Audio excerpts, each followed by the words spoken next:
The West must heed the warning from Taiwan. China is threatening global freedom. July 21, 2026.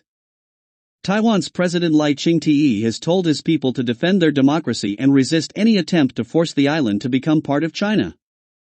Speaking to the annual conference of his Democratic People's Party, DPP, Mr. Lai, elected 2 years ago, warned of the Red Terror coming from Beijing, including the new ethnic unity law which took effect in China on July 1, in which criminalizes criticism of the Chinese Communist Party, CCP, wherever it occurs in the world. There are fears that this law could be used to arrest and prosecute Taiwanese whom Beijing regards as separatists. The president is absolutely right, and his message is important not only for Taiwan, but for the entire democratic world.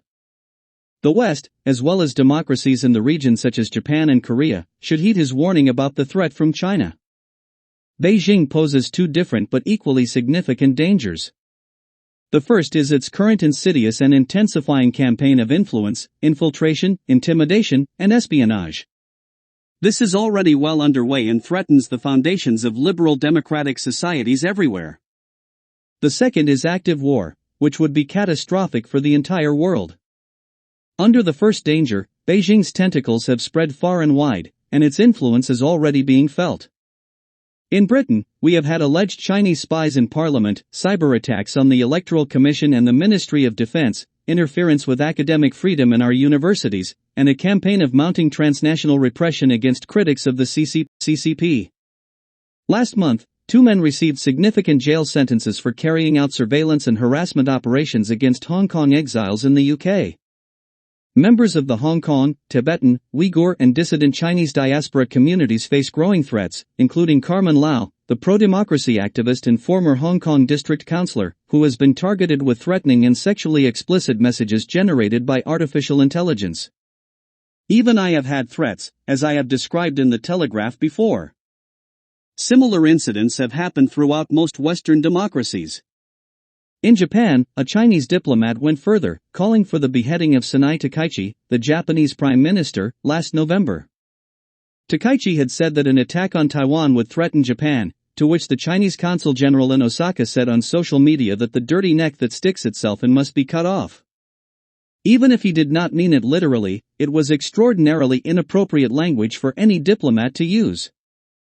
Around the world, China tries to shut down criticism.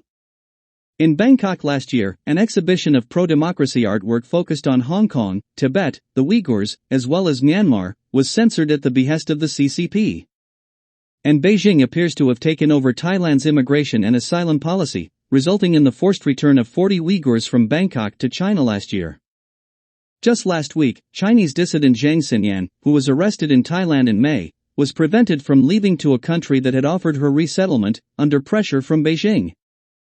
These are just some of the ways in which the CCP is already posing a threat to freedom, democracy, and the rule of law worldwide. Taiwan is in the top 20 world economic powerhouses, as an exporter and importer, and ranks as the world's 5th freest economy.